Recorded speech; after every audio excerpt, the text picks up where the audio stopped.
Olá, todo mundo, sejam muito bem-vindos ao segundo episódio do podcast com Clubismo. Estou muito bem acompanhado aqui pelos meus amigos Giovanni Forte, Opa, e aí, rapaziada?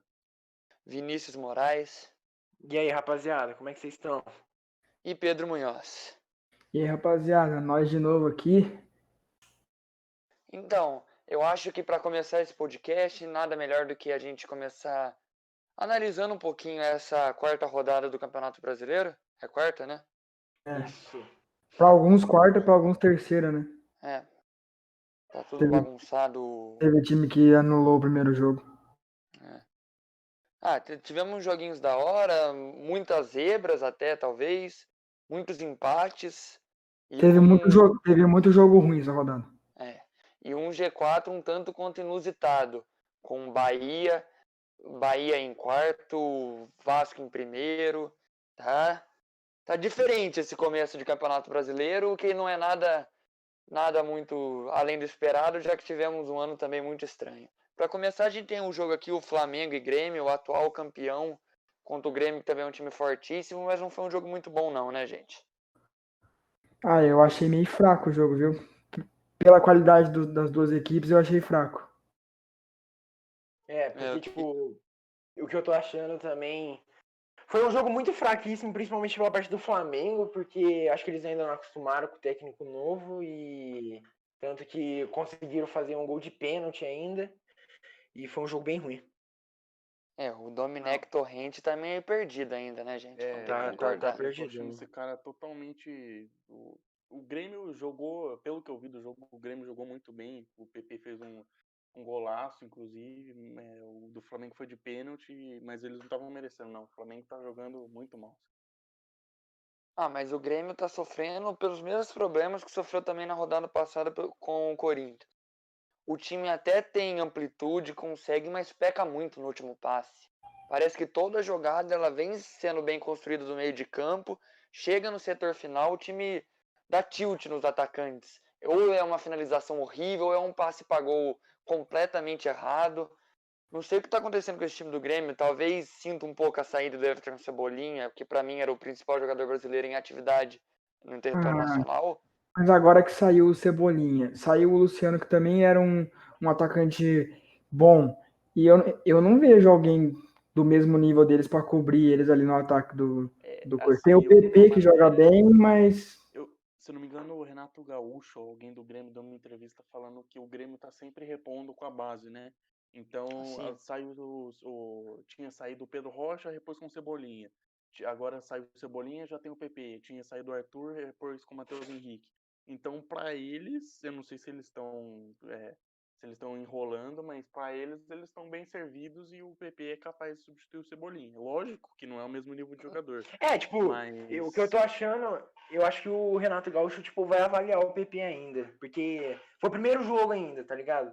Então, não sei, vai que o Grêmio, sei lá, faz alguma proposta, alguma coisa, bote o Everton pra jogar, porque o Everton chegou ainda, não jogou ainda. Tem isso também agora, né? O Everton, do jeito que o São Paulo é azarado, ele pode encaixar no Grêmio e voltar à fase boa que ele teve em 2020. Exatamente. Só fazendo um adendo sobre o jogo do Flamengo e Grêmio, que o lance mais bonito do jogo foi um chapéu do Everton Ribeiro no Bruno Cortez, que foi sensacional. Eu vi. Mas outro também adendo para falar é que a gente já comentou, mas o quanto o técnico do Flamengo tá perdido não tá escrito. Além do time estar completamente mal armado, os jogadores perdidos, perdendo o jogo, as substituições dele fizeram o Rodrigo Caio jogar de lateral direito, o próprio Rodrigo Caio, que deu um chilique no São Paulo quando foi escalado de lateral, e colocou o René, lateral esquerdo, de ponta. Não sei, talvez o Jorge Jesus também não foi sucesso imediato, demorou um tempo para se adaptar e foi bem. Mas esse cara tá... Eu acho que ele talvez esteja testando as coisas, mesmo não sendo a hora de testar, né? Porque começo de campeonato e tal, se começar a escapar os pontos agora, depois é difícil de... Não, às vezes agora é hora de experimentar, porque segundo turno vai ser tão rápido, porque vai embolar com Libertadores e com tudo mais, e aí não vai ter tempo de experimentar, não. Vai ser... Ou pode ser que, ele queira focar, ele tá ligado que tem Copa do Brasil e tem Libertadores ainda, sei lá, queira focar o time Ele, tipo, tá querendo testar nesse começo de Brasileirão pra ir bem, sei lá, na Copa do Brasil e na Libertadores, e sei lá, pegar uma vaga de Libertadores só no Brasileirão, tipo um G6, não sei. E também é importante falar que pela parte do Flamengo, o Everton Ribeiro jogou bem e tal. No Flamengo foi ele que foi o melhor no primeiro tempo fácil. Só que ele tirou ele, né? No segundo tempo tirou ele, pôs o Vitinho, acho. Que numa coletiva ele disse que precisava de velocidade, mas pra mim não faz sentido essa mudança. Tipo, é um negócio que vocês falaram testar. Mas você me desculpa, um time igual o Flamengo, tem investimento, que de opção a ponta tem que não é titular, tem Vitinho, tem Pedro Rocha, tem Michael, todos esses jogadores de mais de 20 milhões de reais gastos, para você ir me colocar o René, que é ruim de lateral esquerdo, você vai colocar o René de ponta. Você me desculpa, cara, mas não dá para entender, não. Mas eu acho que não tem mais muito o que falar. O pênalti também foi meio duvidoso, mas no fim das contas eu acho que foi pênalti mesmo do Kahneman. Sim. Tem que esperar, vai que ele se adapta e consegue fazer um bom trabalho. E o Próximo jogo. Né? Mas... Próximo jogo da rodada foi o Red Bull Bragantino enfrentando o Fluminense dentro de casa. 2-1 pro Red Bull, gol do Alejandro e do reestreante do time Luiz Felipe nos acréscimos. E o Fluminense fez o gol com o Nenê, que surpreendentemente está começando bem o Campeonato Brasileiro. Sinceramente o Red Bull é fraco. Não achei nada demais pro tanto que eles falavam dele, pro tanto que colocaram expectativa em cima deles. Eu acho que eles estão começando o campeonato de forma bem fraca. O Fluminense também é um time fraco, então a vitória não muda nada. E no Paulista eles jogaram bem a fase de grupos, mas chegou no mata-mata eles deram uma pipocada. E foi isso. Mas tipo assim, eles fizeram um elenco que não é um elenco a curto prazo, né? Eles entendem que um time é a longo prazo. Mas mesmo assim, Theo Duarte, em minha opinião, acho que eles gastaram muito dinheiro em jogadores errados. Matheus Jesus, por exemplo.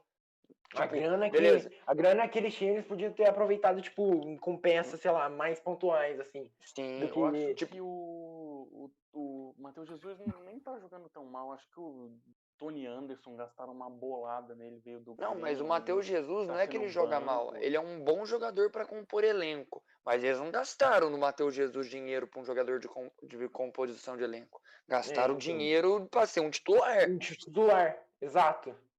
E o Matheus Jesus, além dos problemas que você pode ter em campo, tanto no Corinthians quanto no time antes, acho que era no Audax, nos dois times ele teve problema extra-campo, no vestiário, de má relação, má conduta.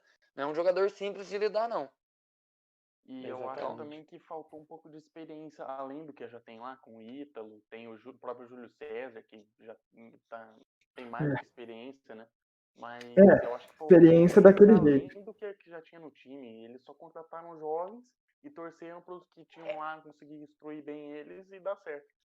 E tipo, mano, e tem aquele esquema que o Red Bull, já tinha um Red Bull Brasil antes, no caso, né? E aí esse Red Bull Brasil virou, tipo, só um time de jovens. Tanto que eles jogaram a Série A2. Aí, tipo, se fosse pra eles, então, contratar jogadores jovens, assim, pelo valor que foi, então, tipo, não tem sentido eles ter feito esse esquema que a Red Bull fez, de deixar um time, tipo, base, sub-23 e ter o time principal. Eu acho que não fez sentido, então. Porque a grana que eles usaram contratando esses caras, eles poderiam ter contratado, sei lá, uns caras mais de nome, assim, entendeu? Mas a base do Red Bull Brasil é uma das mais fortes do Brasil e era até pouco tempo atrás, pô, era meta você ir pro Deportivo Brasil, que era antes de chamar Red Bull, né? Sim. Mas agora ele meio que fundiu com o Bragantino e acabou perdendo um pouco da qualidade, porque pararam de usar. Após essa rodada aí, eles subiram o moleque do Red Bull Brasil, agora me fugiu o nome dele. Mas eles subiram e... É um nome bem estranho, moleque parece bom de bola, eu vi também. Sim, se destacou jogando a Série A2. Eu acho que tá bom pra esse jogo, né? O jogo foi meio chato. Outra Saiu um gol num minuto e o outro nos dois. E um gol do Bragantino nos acréscimos. se esse Luiz Felipe que fez o gol, ele era do Red Bull Brasil ou ele já tinha subido. Ou ele era do Não outro time, eu não sei. Eu sei que ele era ou do Red Bull ou do Bragantino, porque foi uma reestreia dele. Só que aí fica meio confuso por causa da função dos times. Eu acho que ele já era do Red Bull, porque eu tenho um amigo meu que é jogador do Red Bull, chama Felipe Cardoso, é jogador da base sub-17 do Red Bull. E eles são amigos. Acho que tá bom pra esse jogo. Podemos pro próximo? Podemos. Sim. Eu acho que o próximo, na minha opinião, foi horrível. na minha opinião, o jogo bosta da rodada. Pra mim, sem dúvidas, o Atlético Paranaense e Palmeiras. Nossa. E se você pesquisar os melhores momentos no Google, tem 1 minuto e 40 segundos. Que é só o gol e um gol anulado. Não. Nossa, jogo horrível, velho. E um jogo horrível de dois times que, teoricamente, tem bola pra mostrar em campo. Realmente. Não é um jogo bosta de dois times brigando pra não cair. É dois times de alta performance no Brasil. Você sabe que o jogo foi ruim quando até as pessoas que são jornalistas, que deveriam ser imparciais, reclamam do jogo. Porque, assim, na teoria era os caras narrar. Tem um time que não sabe armar. Pontas do Palmeiras são fracos. O Rony é horrendo. O Luxemburgo não tá dando certo no Palmeiras. E eu sou fã do Luxemburgo, mas eu não sei dizer por que não tá dando certo no Palmeiras. Eu acho que é ideia ultrapassada, mano. mano. 3 volantes, né? Aí já... Você quer colocar o Ramires de meio armador, sendo que o Ramires jogou grande parte da carreira sendo como primeiro volante. Tem função de criação. O menos recuado, eu acho que é o Gabriel Menino, né? Que é o nome dele, acho que é esse. Não, mas ele joga com o Ramires mais à frente. Então, mas eu acho que ele até chega mais à frente que o Ramires. Agora, o Atlético Paranaense vendeu quase o time inteiro, né? Repôs muito mal. O Atlético tá repondo com base e com um jogador meia boca que contrataram. Sim.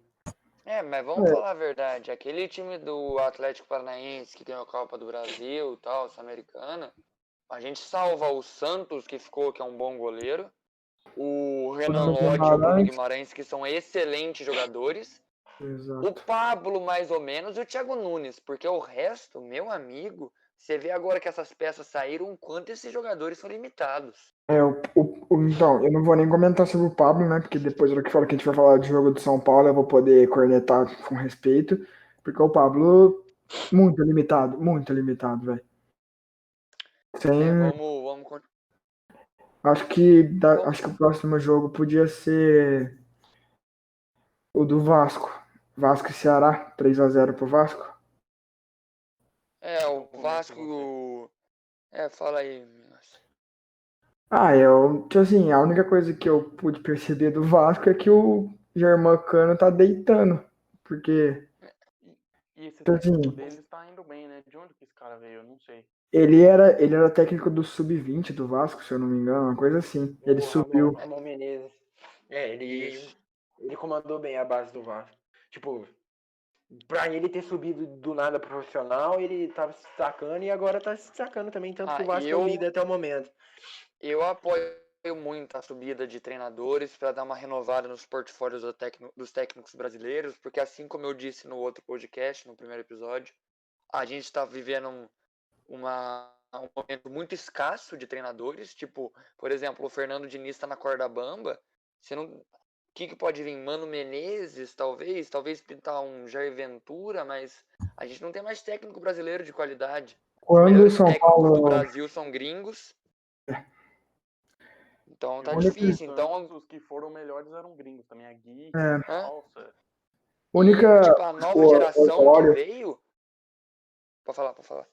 Não, só completei com o Osório, que também foi muito bom. E falar que quando o São Paulo. Da nova geração de treinadores, você pode falar o que ainda tem um time e o time ainda tá jogando. O Thiago Nunes, que tá se acertando no Corinthians. O Roger Machado, que tava em decadência, mas tá fazendo um trabalhinho legal no Bahia. Mas só. Alberto Valentim, Jair Ventura, quem mais? O Alberto Valentim sumiu, né, mano? Era horrível. Ele deve tá sem clube, não tá? Eu acho que tá. Ou tá treinando algum timinho aleatório, hein? Mano, quando... Mas eu não não tenho certeza. Quando o São Paulo tentou fazer isso aí de trazer o técnico da base, que era bom na base, não deu certo no São Paulo, foi para a seleção pré-olímpica e tá dando certo. O André Jardim. Ele tá treinando a seleção olímpica e classificou para Olimpíadas e tal. Sim. O Vasco ele teve uma dificuldade grande no primeiro tempo. O primeiro tempo, com todo respeito, foi uma bosta. Não teve praticamente nada. O Cano, que vai se mostrando um dos atacantes mais decisivos, né? Precisa de pouquíssimo espaço para fazer gol. E eu não sei de onde o Vasco achou esse cara, porque o que ele tá fazendo de gol... Ele veio do Independente. O Alberto Valentim tá treinando o Goiás. O Goiás. Não, pera, o Goiás não era o Ney Franco, que foi demitido agora há pouco? Nossa, então o Alberto Valentim já foi demitido do Goiás e o Ney Franco foi demitido hoje. Meu Deus. A diretoria do Goiás tem bastante paciência com o técnico. E também citar nesse jogo o golaço que o Felipe Bastos fez. Felipe Bastos também vai começando bem o campeonato. Mano. Que golaço, mano. Um gol absurdo do Felipe que Bastos. Paulada, velho. E pra fechar o jogo, hoje teve gol do Ribamar, né? Gol no último lance ali. E o gol que fez o Vasco ser líder, porque o Vasco é líder por saldo de gols, então. Exatamente. Ribamar ídolo. Colocando o Vasco em primeiro lugar do Brasileirão depois de não sei quantos anos. Mano, e pelo que eu tô vendo aqui, velho, o Vasco esse Cano veio de graça pro Vasco, velho. Pelo que ele veio de graça. Ele veio do Pachuca, não veio? Tanto que tem Tanto que o São Paulo chegou a ter interesse nele, só que a torcida criticou ele e aí o São Paulo desistiu. Aí o São Paulo foi lá e comprou o Pablo? Isso. Legal. Não, o Canho foi depois que o Pablo já tava no time já. Foi esse ano o Canho. Foi esse ano. Aí foi e comprou o Pablo, então, ou comprou, sei lá, subiu o Elinho. Então... Gênios. Vamos continuar aqui. O Inter continua jogando bem, 3-0 no limitadíssimo Atlético Goianiense. Também outro jogo... o Galhardo fez 2 gols. O Inter começou mal, não sei o que, mas com chance, o Atlético Goianiense muito apático, assim como se mostrou no campeonato inteiro. O Musto fez um golzinho de cabeça. O Inter até tomou um gol, só que estava impedido. Você tira o jogo do Flamengo, pega os outros jogos do Atlético Goianiense. Aquilo foi muito acidente de percurso. E além do Thiago Galhardo ter salvado o Inter, salvou nossos cartolas, né? Porque exatamente. Mas você não pode querer cobrar do Atlético Goianiense, né? Os caras subiram da segunda divisão. Eles não foram difícil. É muito eles difícil para os times campeão, de menor. É muito difícil os times de menor receita se manter, ainda mais num ano com o coronavírus agora, que quebra todo o time, não tem receita entrando. Difícil. Difícil. Mas não tem muito o que falar desse jogo. O Inter vem forte, o Koudé vai surpreendendo. Agora eles perderam o Guerreiro, que era o principal nome do time até agora. Vamos ver se vocês vão ficar com o Potker, com o Yuri Alberto. Mas vem forte o Inter. Mais um técnico estrangeiro. Mais um. Agora teve... vai se reinventar pra usar o o Potker não tá jogando bem, mas eu gosto dele. O Yuri Alberto, se quiser jogar, ele faz a funçãozinha dele belezinha. Nada demais, mas faz belezinha. Próximo jogo, Goiás e Fortaleza. Fortaleza jogou muito bem. O Rogério Ceni, como ficou puto nas redes sociais, mostrando que tá totalmente ligado no jogo, diferente de uns técnicos apáticos que temos no futebol, como o queridíssimo Fernando Diniz. Vontade que falta em certos times, tipo São Paulo. Uns berros de vez em quando, mas só. Não, mas hoje mas pelo amor de Deus, é que você não assistiu o jogo, ele tá fingindo que ele tava dormindo, ele botou o gorrinho da blusa dele lá e ficou parado, fechando o olho, botando a mão na cara. Nossa senhora, pelo amor de Deus, depois nós fala do Diniz. Vai, continua o jogo do Fortaleza. O Fortaleza, o Wellington Paulista jogou muito bem, fez um gol, teve um gol anulado. O Yuri César entrou bem, fez um gol e deu uma assistência. E o Jefferson descontou ainda num chute de fora da área, que pegou um efeito absurdo e entrou. Mas o técnico do Goiás foi demitido, o Ney Franco, agora há pouco.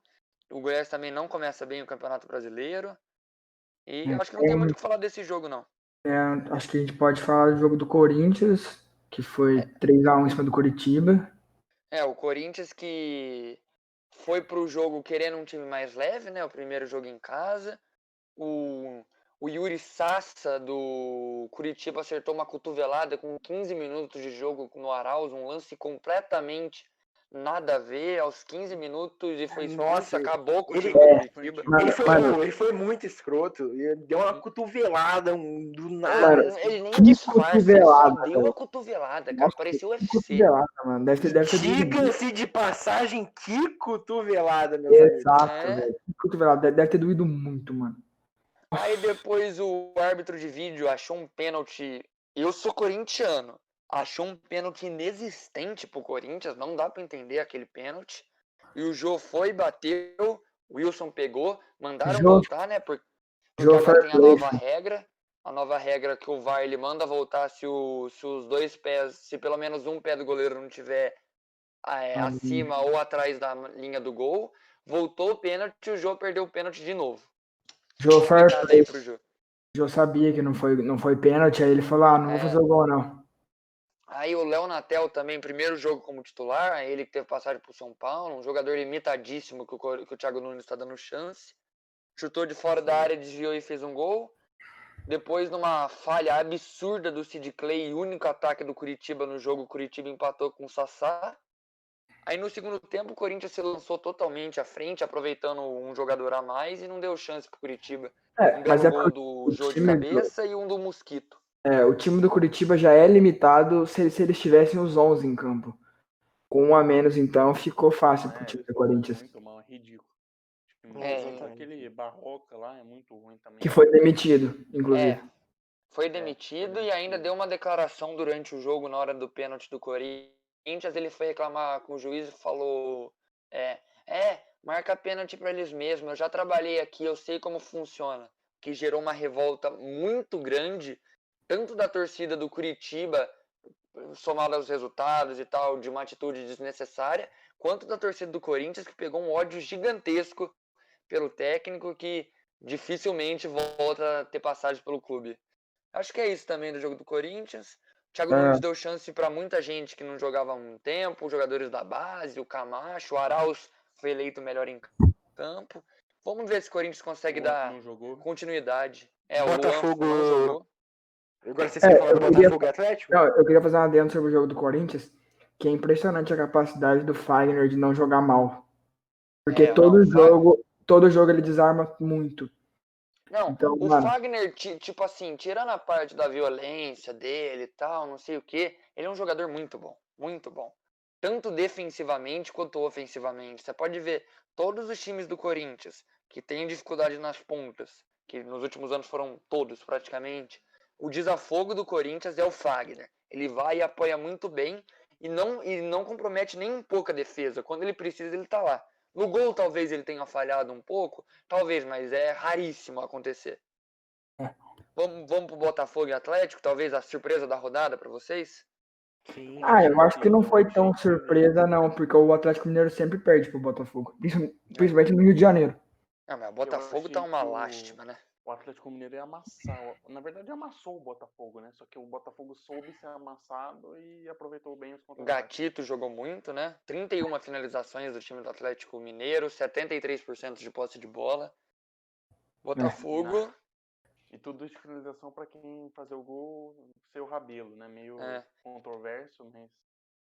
Botafogo armou 2 contra-ataques, fez 2 gols. Na verdade, armou 3. Teve um lance curiosíssimo no jogo. Um dos gols foi anulado por causa de o zagueiro, o próprio Igor Rabelo, dá um tapa na bola. A bola pega na mão do atacante, sai o gol, o VAR entra e anula o gol. Um lance que gerou polêmica, mas no fim das contas não fez muita falta, o que não fez gerar tanta repercussão. Mas eu acho que o time do São Paulo vem forte. Sim, com certeza. Eu acho que é mais um acidente de percurso do que ficar preocupado com alguma coisa. É difícil bater esse Atlético. E destaque pro time do Botafogo, que conseguiu quebrar uma sequência de 8 jogos invictos do time do São Paulo. E para falar também, foi muito falado da dificuldade dos times brasileiros de conseguir um centroavante. Por mais que as outras opções do time possam estar precárias no Botafogo, eles arrumaram dois centroavantes, no mínimo decentes. O Pedro Raul, que não jogou muito bem hoje, mas tem sido talvez o principal nome do time do Botafogo, já que o Honda não vem jogando bem. E o Luiz Fernando, o garoto que entrou? Luiz Henrique. Luiz Henrique, isso. Luiz Henrique fez gol também, vem jogando bem. O Botafogo vai ter um problema bom para armar o time com esses dois centroavantes. E o Calu ainda não jogou ainda, não, né? Não. Mas tem que ver como é que o cara vai jogar e o também, Honda, se eu né? não me engano, foi reserva, né? Ou ele começou Foi reserva. então. Foi reserva, não mas vem- entrou no jogo, ou não? Entrou, mas não jogou bem, não. Ele nos últimos jogos ele tá jogando mal. Eu acho que é isso, não tem muito o que falar do time do Botafogo. O time do Botafogo é muito limitado e soube jogar no contra-ataque. Soube tomar pressão. Vamos com o Santos para deixar o São Paulo por último, pode ser? Vamos. O jogo do Santos foi pegou bem o feio, Sport viu? na Ilha do Retiro. Foi feio. Jogo difícil. O jogo do Santos. Não esperava mais nada. Esse Santos é muito limitado também. O Cuca tá fazendo desde que ele entrou, acho que faz um jogo, ele entrou 2, ele tá fazendo um trabalho mais do que decente para conseguir fazer o Santos mas não é ganhar. trabalho. Eu acho que não deu tempo, não deu 2 semanas, eu não considero trabalho ainda. É que assim, o Cuca é bom técnico, e fazer esse Santos jogar não deve ser fácil, mas tem que esperar para ver o que vai sair. Ainda mais o Santos se afundando cada vez mais em dívidas tipo o Corinthians, o São Paulo, sempre estão em escândalos de dívida, mas são times que geram muita receita, então é mais fácil equilibrar. O Santos está entrando num buraco meio fundo de sair, ainda mais sem torcida, o Santos dificilmente consegue arrumar um patrocinador master. Por exemplo, o Marinho teve negociações com o Corinthians numa troca do Marinho pelo Walter, goleiro reserva do Corinthians. Estão tentando desfazer de um time que já é limitadíssimo. Então o Cuca vai ter trabalho. Diga-se de passagem, foi um golaço do Marinho. Foi. Um golaço, nossa. O Marinho tá jogando muito. O Marinho tá jogando demais. O Marinho tá salvando muito o Santos, mas foi um golaço. O Soteldo tá meio apagado nas últimas 3 rodadas. Ele tá meio bravo, ele não tá recebendo direito, ele tá querendo ir embora, então eu não sei se ele vai jogar bem. Mas é isso. Também. O Santos consegue a segunda vitória deles na tabela, né? Mas vamos ver como é que eles vão continuar ainda com esse time que tá capengando o time da Baixada Santista. O goleiro reserva fez uma ótima partida, né? Foi titular, defendeu muitas bolas difíceis e o Vladimir tem que ficar de olho para não perder a vaga desse goleiro. Eu não acho o Vladimir nem um pouco bom. Até agora o Santos não pegou nenhum time forte que dê trabalho para ele. Então eu não sei se eles têm 2 vitórias por mérito deles ou por perderam o Inter, não perderam? Eu não peguei, não vi. E para terminar, o grandíssimo São Paulo do Diniz contra o Bahia. Não vou colocar o jogo bosta porque teve 2 gols, mas foi um jogo sofrível para assistir, viu? A verdade é que o time foi triste. Principalmente como torcedor de São Paulo, foi triste de ver, porque ano passado e nos últimos anos já tinha problema no time de São Paulo, principalmente no ataque. Só que a defesa compensava. Então, foi a melhor defesa do campeonato em 2019. Só que aí o Diniz chegou e acabou com a única coisa boa que tinha no time, que era a defesa. E agora a tática dele é construir o jogo com os zagueiros, aí deixa vulnerável demais, não joga com nenhum volante de contenção, e aí o time fica exposto e vai tomar gol mesmo. Não, mas é impressionante. Não joga com nenhum volante de contenção. São todos, na teoria, segundo volantes de armação. E o time não tem um passe vertical. Não tem um passe em direção ao gol. São Paulo, em 90 minutos, teve o gol do Luciano numa sobra e não criou 2 chances perigosas de gol. A jogada do São Paulo é tudo chuveirinho na área, não consegue construir jogada. Chuveirinho já é meio característica dos times brasileiros no desespero, no final de jogo. Mas aos 30 minutos do primeiro tempo, o São Paulo já estava abusando dos cruzamentos. Então. Pablo fez uma partida tenebrosa. E se você for olhar, também ridículo no jogo. Mano, o meio-campo do São Paulo era para conseguir armar uma jogada. Tem o Daniel Alves, mano. O Igor Gomes tinha que voltar a jogar, velho. Pelo amor de Deus, mano. Se joga com nenhum volante de contenção, pelo menos armar a jogada tinha que armar, né? Mas nem então. se você não vai marcar, você tem que pelo menos fazer gol. Tipo, você ganha de 4-3, mas você não pode perder de 3-0, entendeu? Então. Eu acho E que o também vamos destaque desse ressaltar, eu acho jogo, que o Volpe foi bem, pegou o pênalti É. indiscutível, né? O Igor Vinícius os foi dois muito pontos mal no lance. positivos são o Volpe, que salvou o São Paulo mais uma vez, e o E o Luciano, Luciano, né, que querendo ou não fez obviamente. gol na estreia. Eu não Não, botava mas fé, mesmo que tenha sido um golzinho meio bosta, pelo menos ele foi oportunista. Já fez É, mais de ele um não ano jogou, ganhando ele não eu bola. jogou assisti bem, o não. jogo e conheço o Luciano de época do Corinthians. Ele fez o gol, jogou muito mal, tropeçando e tal, mas eu acho que ele vai agregar bem para esse time do São Paulo. Sim, concordo. Exatamente. Ele, Eu pelo menos, ele correu com raça, não desistia das bolas. Mesmo que ele tenha errado o passe, ele errou aquele lance lá que ele podia ter Caiu de bunda. chutado. Podia ter chutado, ele caiu, tentou ainda dar uma ajeitada de bola pro meio da área, mas não deu certo. Mas E eu agora, gostei, pelo menos. Aí, agora falando do Bahia, o Bahia até que jogou bem, considerando pegar o São Paulo fora de casa, o Roger Machado até que armou bem o time. destaque O para Bahia, o Carneiro. O Bahia tá com 2 vitórias e um empate no campeonato. É, Se não Bahia fosse vem. o Volpe, o Bahia tinha ganho fácil. O Carneiro voltou a Exatamente. jogar depois de mais de um ano parado, então. E entrou bem até o É, Carneiro cheirador. no que ele É, participou, ele nada conseguiu de, fazer. ele não fez nada de excelente, mas também. Mano, Deu mobilidade, jogou melhor que o Elinho, pelo menos. O Elinho entrou mal. Elinho, Exato. Léo É Pelé. que esses caras entram querendo mostrar jogo, mostrar serviço, né? Porque É. se não mostrar serviço, o cara não volta mais. Depois do que ele fez, é difícil. Eu acho que já dá pra gente encerrar o pós-rodada. Acho que. Se quiser passar a classificação, como é que tá a situação? Rapidinho. Eu sei que tá. Eu sei que tá em primeiro Vasco, segundo Internacional, terceiro Atlético Mineiro, quarto Certo, Bahia. Bahia e não sei Calma mais aí. o resto. Deixa eu Eu puxar sei a classificação Aqui, São aqui. Paulo, Flamengo, Vasco segunda parte. Internacional e Atlético Mineiro com 9 pontos. O Bahia tá com 7 pontos, o Santos tá com 7 pontos, o Atlético Paranaense tá com 6 pontos, junto com o Grêmio logo em sétimo lugar com 6 pontos também. Aí depois em oitavo, nono, décimo na sequência com 5 pontos Botafogo, Palmeiras e Bragantino. Depois do 11º lugar até o 17º lugar, todos os times com 4 pontos, Corinthians, Atlético Goianiense, São Paulo, Fluminense, Fortaleza, Sport e Flamengo. E em 18º lugar, Atlético Goianiense, 19º Ceará e o Curitiba em 20º, que ainda não somou nenhum ponto no campeonato. O campeonato ainda tá muito embolado, além de ser as primeiras rodadas, porque tem muitos times ainda com a primeira rodada a menos, né? Muitos jogos. Foram 4 jogos a menos que não teve na primeira rodada, né? 3 por causa de estadual e o do São Paulo por causa de coronavírus. Sim. E um destaque que eu vou deixar é os times paulistas, se não melhorar, não sei não, hein? Vai ser difícil esse ano.